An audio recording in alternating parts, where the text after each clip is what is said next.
नमस्कार दर्शकों, आप देख रहे हैं न्यूज टुडे, जिसमें हर खबर है जरूरी और हर विश्लेषण है खास। बात करते हैं मुख्य सुर्खियों की।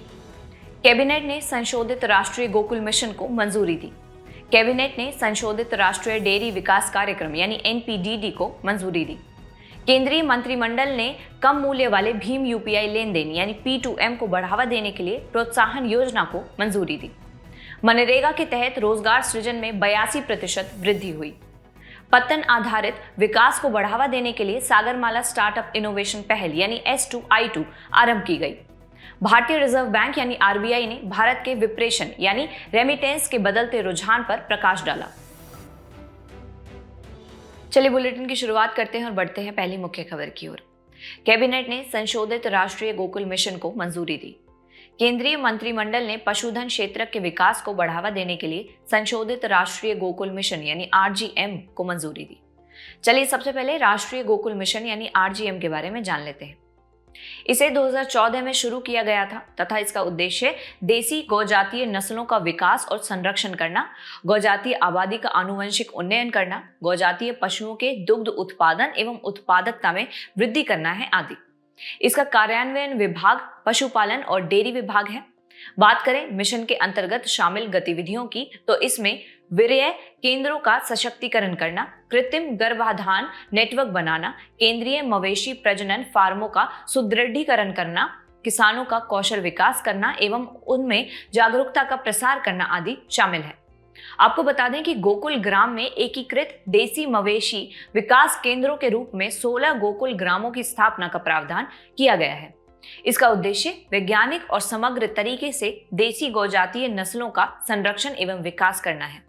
इसी के साथ आइए संशोधित राष्ट्रीय गोकुल मिशन यानी RGM की मुख्य विशेषताएं जान लेते हैं। बात करें इसके परिव्यय की तो 15वें वित्त आयोग की सिफारिश अवधि वित्त वर्ष 2021-22 से 2025-26 तक के लिए 3,400 करोड़ रुपए का परिव्यय निर्धारित किया गया है तथा इसमें 2 नई गतिविधियां भी जोड़ी गई हैं। पहली है बछिया पालन केंद्र यानी HRCs। कुल 15,000 बच्चियों के लिए 30 आवासीय सुविधाओं के निर्माण को लेकर कार्यान्वयन एजेंसियों को बछिया पालन केंद्रों की स्थापना हेतु पूंजीगत लागत का 35% तक एक मुश्त सहायता प्रदान की जाएगी। दूसरी है किसानों के लिए ब्याज अनुदान। किसानों द्वारा उच्च आनुवंशिक विशेषताओं यानी हाई जेनेटिक मेरिट वाली इन विट्रो फर्टिलाइजेशन यानी IVF बच्चियों की खरीद को प्रोत्साहित करने के लिए दुग्ध संघों, वित्तीय संस्थानों या बैंकों से लिए गए ऋण पर 3% ब्याज छूट मिलेगी। अगली खबर पर बढ़ने से पहले आइए राष्ट्रीय गोकुल मिशन यानी RGM की उपलब्धियां जान लेते हैं। दुग्ध उत्पादन में पिछले 10 वर्षों में 63.55% की वृद्धि हुई है।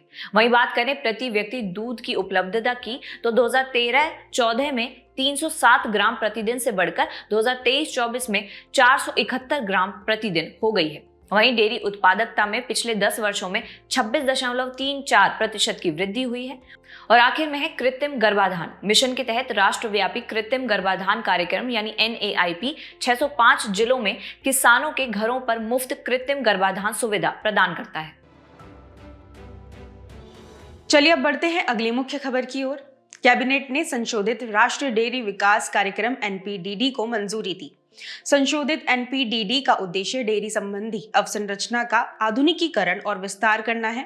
इससे इस क्षेत्र की निरंतर वृद्धि और बेहतर उत्पादकता सुनिश्चित होगी और किसानों की आय में भी बढ़ोतरी होगी। आइए पहले संशोधित राष्ट्रीय डेयरी विकास कार्यक्रम यानी कि NPDD के बारे में जान लेते हैं। यह 2014 में शुरू की गई एक केंद्रीय क्षेत्र की योजना है। इसे 2021 में नए रूप से पुनर्गठित किया गया था। इसके परिव्यय को देखें तो संशोधित NPDD को 1,000 करोड़ रुपए का अतिरिक्त बजट दिया गया है। इससे 15वें वित्त आयोग की सिफारिश अवधि वित्त वर्ष 2021-22 से 2025-26 तक के लिए कुल बजट 2,790 करोड़ रुपए हो गया है। इसका कार्यान्वयन एजेंसी मत्स्य पालन, पशुपालन और डेयरी मंत्रालय का पशुपालन एवं डेयरी विभाग यानी DAHD है। इसके मुख्य उद्देश्यों में 10,000 नई डेयरी सहकारी समितियां, DCS स्थापित करना, पूर्वोत्तर क्षेत्र में दूध की खरीद और प्रसंस्करण व्यवस्था को मजबूत करना, एनपीडीडी की जारी परियोजनाओं के अतिरिक्त अनुदान संबंधी समर्पित सहायता के साथ 2 दुग्ध उत्पादक कंपनियों एमपीसीज का गठन करना और महिलाओं पर ध्यान केंद्रित करते हुए 3.2 लाख अतिरिक्त प्रत्यक्ष और अप्रत्यक्ष रोजगार के अवसर सृजित करना शामिल है। डेयरी क्षेत्र के कार्यबल में महिलाओं की हिस्सेदारी लगभग 70% है। इस योजना में 2 प्रमुख घटक शामिल हैं, जैसे पहला घटक है डीसीएस और एमपीसीज के गठन का समर्थन करके विशेष रूप से दूर दराज एवं पिछड़े क्षेत्रों में डेयरी संबंधी आवश्यक अवसंरचना में सुधार करना। उदाहरण के लिए दुग्ध शीतलन संयंत्र, दुग्ध परीक्षण प्रयोगशालाएं और प्रमाणन प्रणाली। अगला है घटक बी, सहकारिता के माध्यम से डेयरी डीटीसी। यह जापान अंतर्राष्ट्रीय सहयोग एजेंसी यानी JICA सहायता प्राप्त कार्यक्रम है।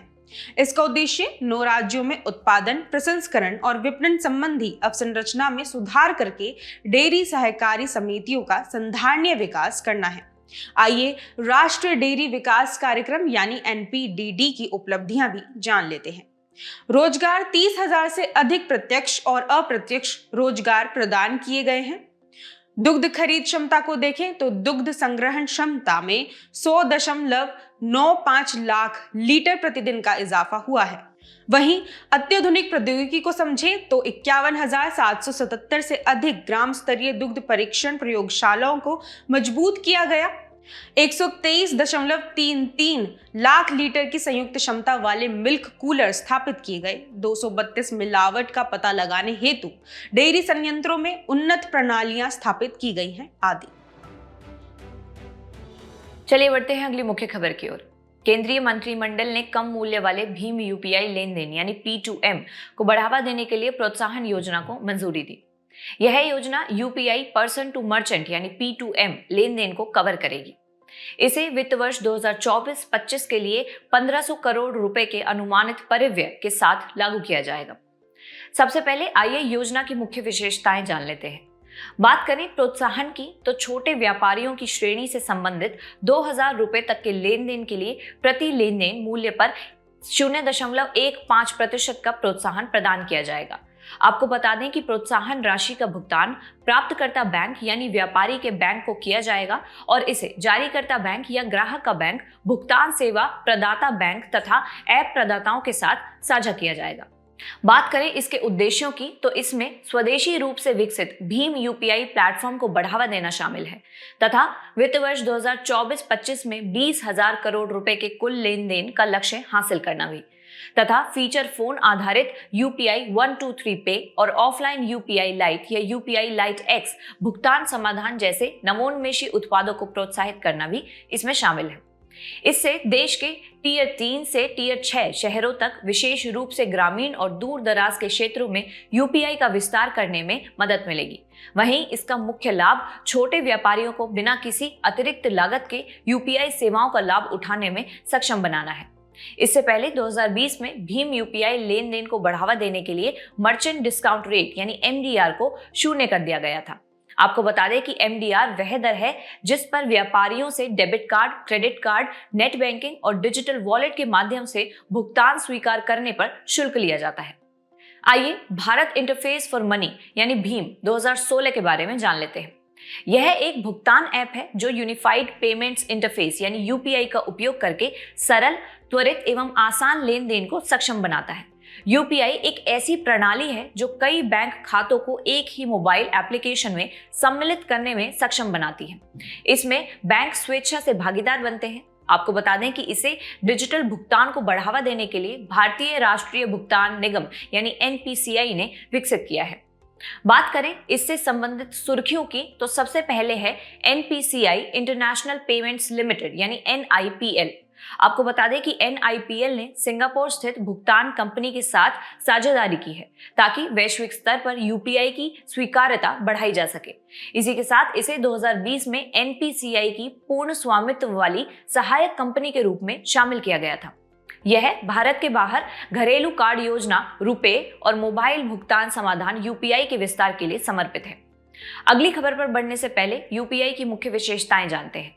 सबसे पहले है वर्चुअल पेमेंट्स एड्रेस, जिसके अंतर्गत बैंक विवरण की बजाय VPR का उपयोग करके धन प्रेषित करें और प्राप्त करें। दूसरा सिंगल क्लिक 2FA अर्थात एक क्लिक के साथ 2 फैक्टर प्रमाणीकरण। इनके अलावा है इंडिया स्टैक इंटीग्रेशन, जिसके अंतर्गत है इंडिया स्टैक के पेमेंट्स लेयर का एकीकृत भाग। और आखिर में है UPI वन वर्ल्ड, NRIs और विदेशी आगंतुकों के लिए UPI द्वारा संचालित वॉलेट। चलिए अब बढ़ते हैं अगली मुख्य खबर की ओर। मनरेगा MGNREGA के तहत रोजगार सृजन में 82% वृद्धि हुई। वित्त वर्ष 2014-15 और वित्त वर्ष 2024-25 के बीच मनरेगा के तहत 3029 करोड़ कार्य दिवस सृजित किए गए थे। यह पिछले दशक की तुलना में 82% की वृद्धि को दर्शाता है। इसके अलावा सक्रिय मनरेगा श्रमिकों में से 99.49% का आधार सीडिंग का कार्य भी पूरा हो चुका है। आइए पहले महात्मा गांधी राष्ट्रीय ग्रामीण रोजगार गारंटी अधिनियम यानी मनरेगा के बारे में जान लेते हैं। मनरेगा योजना का क्रियान्वयन महात्मा गांधी राष्ट्रीय ग्रामीण रोजगार गारंटी अधिनियम 2005 के तहत किया जा रहा है। वहीं इसका उद्देश्य प्रत्येक ग्रामीण परिवार को जिसके वयस्क सदस्य अकुशल शारीरिक कार्य करने के लिए स्वेच्छा से तैयार हों, एक वित्तीय वर्ष में कम से कम 100 दिन का गारंटीकृत मजदूरी सहित रोजगार उपलब्ध कराना है। ग्रामीण क्षेत्र में रहने वाले 18 वर्ष से अधिक आयु के परिवार के सभी सदस्य इसके लाभार्थी हैं। इसके तहत 100% शहरी आबादी वाले जिलों को छोड़कर संपूर्ण देश को कवर किया गया है। साथ ही अलग अलग राज्यों में मजदूरी दर भी अलग अलग है। मनरेगा के तहत मजदूरी दरें उपभोक्ता मूल्य सूचकांक कृषि श्रमिक यानी CPIAL में होने वाले परिवर्तन के आधार पर तय की जाती है। CPIAL ग्रामीण क्षेत्रों में मुद्रास्फीति को दर्शाता है। आइए मनरेगा के तहत हासिल उपलब्धियां भी जान लेते हैं। पहला है महिलाओं की भागीदारी में वृद्धि। यह वित्त वर्ष 2013-14 में 48% से बढ़कर चालू वित्त वर्ष में 58% से अधिक हो गई है। दूसरा है जल संकटग्रस्त ग्रामीण ब्लॉक्स की संख्या में कमी। इनकी संख्या 1456 तक हो गई है, जो पिछले दशक में 2264 थी। यह 35% की कमी को दर्शाता है। तीसरा है व्यक्तिगत परिसंपत्तियों के सृजन में वृद्धि। यह वित्त वर्ष 2013-14 में 17.6% से बढ़कर वित्त वर्ष 2024-25 में 56.99% तक हो गई है। और आखिरी है अमृत सरोवर। प्रथम चरण में देश भर में 68,000 से अधिक अमृत सरोवरों का निर्माण किया गया है। चलिए अगली खबर की ओर बढ़ते हैं। पत्तन आधारित विकास को बढ़ावा देने के लिए सागरमाला स्टार्टअप इनोवेशन पहल यानी S2I2 आरंभ की गई। सागरमाला स्टार्टअप इनोवेशन पहल यानी S2I2 को राष्ट्रीय सागरमाला शीर्ष समिति यानी NSAC की चौथी बैठक में लॉन्च किया गया है। इस बैठक में सागरमाला 2.0 में अपग्रेड करने की योजना पर भी प्रकाश डाला गया। चलिए इस बैठक के मुख्य परिणामों पर एक नजर डाल लेते हैं। सागरमाला स्टार्टअप इनोवेशन पहल यानी S2I2 की बात करें तो इसका उद्देश्य green shipping, smart port, maritime logistics, पोत निर्माण प्रौद्योगिकी और संधारणीय तटीय विकास जैसे क्षेत्रों में काम करने वाले स्टार्टअप्स को सशक्त बनाना है। इससे अनुसंधान, नवाचार, स्टार्टअप्स और उद्यमिता को तेजी से बढ़ावा मिलेगा तथा इसमें वित्त पोषण, मार्गदर्शन और उद्योग आधारित साझेदारी के माध्यम से अत्याधुनिक समाधानों को विकसित करने को भी बढ़ावा दिया जाएगा। इसी के साथ आइए सागरमाला 2.0 को भी जान लेते हैं। यह पोत निर्माण, मरम्मत, पोत को तोड़ने और पुनर्चक्रण पर ध्यान देते हुए सागरमाला कार्यक्रम को अपग्रेड करेगा। इसके उद्देश्य हैं मैरीटाइम अमृत काल विजन MAKV 2047 को साकार करना, भारत को विश्व के शीर्ष 5 पोत निर्माण देशों में स्थान दिलाना तथा पत्तन की हैंडलिंग क्षमता को सालाना 10 अरब मीट्रिक टन तक बढ़ाना है। चलिए सागरमाला कार्यक्रम 2015 के बारे में भी जान लेते हैं। इसका उद्देश्य भारत की लगभग 7,500 किलोमीटर लंबी तट रेखा और 14,500 किलोमीटर संभावित नौगम्य जलमार्गों की क्षमता का उपयोग करके देश में आर्थिक विकास को गति प्रदान करना है तथा इसका लक्ष्य घरेलू और एक्जिम यानी निर्यात आयात कार्गो दोनों के लिए लॉजिस्टिक्स संबंधी लागत को कम करना है। इसका मंत्रालय पत्तन पोत परिवहन और जलमार्ग मंत्रालय है। वहीं इसका शीर्ष निकाय राष्ट्रीय सागरमाला शीर्ष समिति यानी NSAC है। आपको बता दें कि सागरमाला कार्यक्रम 2015 के 5 प्रमुख स्तंभ हैं, जिनमें पत्तन आधारित औद्योगिकरण, पत्तन आधुनिकीकरण, पोर्ट कनेक्टिविटी, तटीय पोत परिवहन और अंतर्देशीय जलमार्ग तथा तटीय समुदाय का विकास शामिल है। चलिए खबर के अंत में सागरमाला कार्यक्रम की प्रमुख उपलब्धियां भी जान लेते हैं। समुद्री अवसंरचना की बात करें तो 100 से अधिक पत्तन आधुनिकीकरण परियोजनाएं पूरी की गई हैं, जिनसे पत्तन की हैंडलिंग क्षमता में 230 मिलियन टन प्रति वर्ष यानी MTPA की बढ़ोतरी हुई है। दूसरा है पोर्ट कनेक्टिविटी। 80 से अधिक पोर्ट कनेक्टिविटी परियोजनाओं के माध्यम से 1500 किलोमीटर की कनेक्टिविटी बढ़ाई गई है। और आखिर में है तटीय समुदाय का विकास, जिसके अंतर्गत मछली पकड़ने के बंदरगाह परियोजनाओं ने 30,000 से अधिक मछुआरों पर सकारात्मक प्रभाव डाला है। चलिए अब बढ़ते हैं आज की अंतिम मुख्य खबर की ओर। भारतीय रिजर्व बैंक RBI ने भारत के विप्रेशन रेमिटेंस के बदलते रुझान पर प्रकाश डाला। इसके लिए RBI ने 2023-24 के भारत के विप्रेशन सर्वेक्षण के छठे दौर के डेटा का उपयोग किया है। जब प्रवासी अपने परिवारों की सहायता के लिए अपनी आय का कुछ हिस्सा नकदी या सामान के रूप में अपने मूल देश यानी घर पर भेजते हैं तो इसे विप्रेशन कहा जाता है। RBI ने यह भी बताया कि विदेशों में रहने वाले भारतीय प्रवासियों की संख्या 1990 की 6.6 मिलियन से तिगुनी बढ़कर 2024 में 18.5 मिलियन हो गई है। चलिए पहले RBI के मुख्य पर्यवेक्षणों पर एक नजर डाल लेते हैं। इसकी स्थिति की बात करें तो विश्व बैंक के अनुसार भारत 2008 से लेकर अब तक लगातार वैश्विक स्तर पर सबसे अधिक विप्रेशन प्राप्त करने वाला देश रहा है। 2010-11 में भारत ने 55.6 बिलियन अमेरिकी डॉलर का विप्रेशन प्राप्त किया था, जो 2023-24 में दोगुना होकर 118.7 बिलियन अमेरिकी डॉलर हो गया था। भारत के सकल घरेलू उत्पाद यानी GDP में विप्रेशन का हिस्सा वर्ष 2000 से लगभग 3% बना हुआ है। वहीं इसके विप्रेशन के स्रोत देश देखें तो भारत आने वाले विप्रेशन में उन्नत अर्थव्यवस्थाओं की हिस्सेदारी बढ़ी है। अब उन्नत अर्थव्यवस्थाओं की हिस्सेदारी खाड़ी अर्थव्यवस्थाओं जैसे संयुक्त अरब अमीरात की तुलना में अधिक हो गई है। इस बदलाव का कारण यह है कि अब ज्यादा भारतीय प्रवासी उच्चतर शिक्षा और कुशल नौकरियों के लिए विकसित देशों की ओर जा रहे हैं।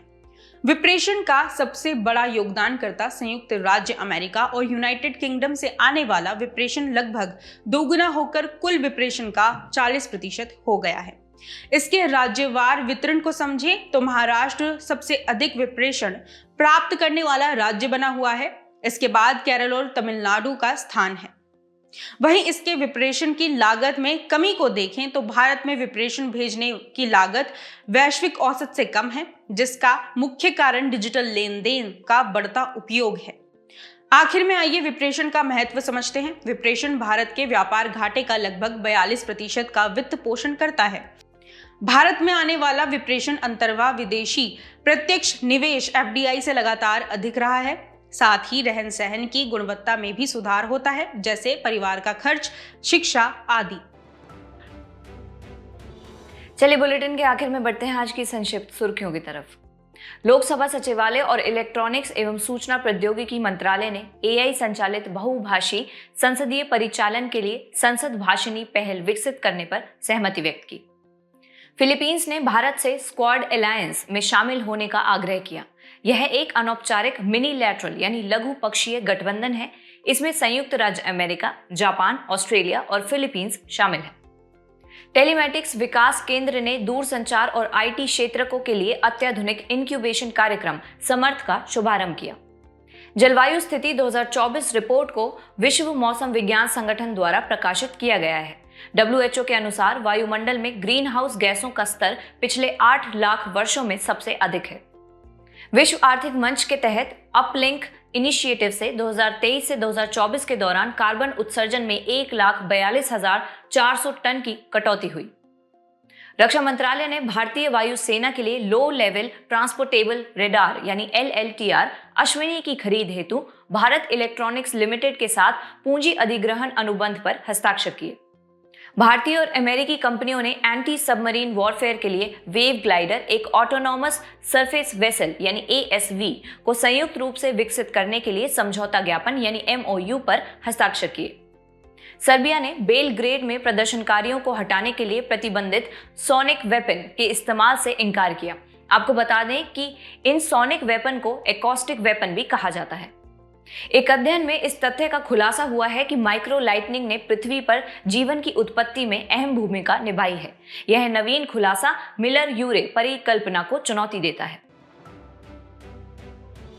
जाने से पहले आपकी समझ की परीक्षा के लिए डालते हैं एक नजर हमारे स्पेशल सेगमेंट प्रश्नोत्तरी पर।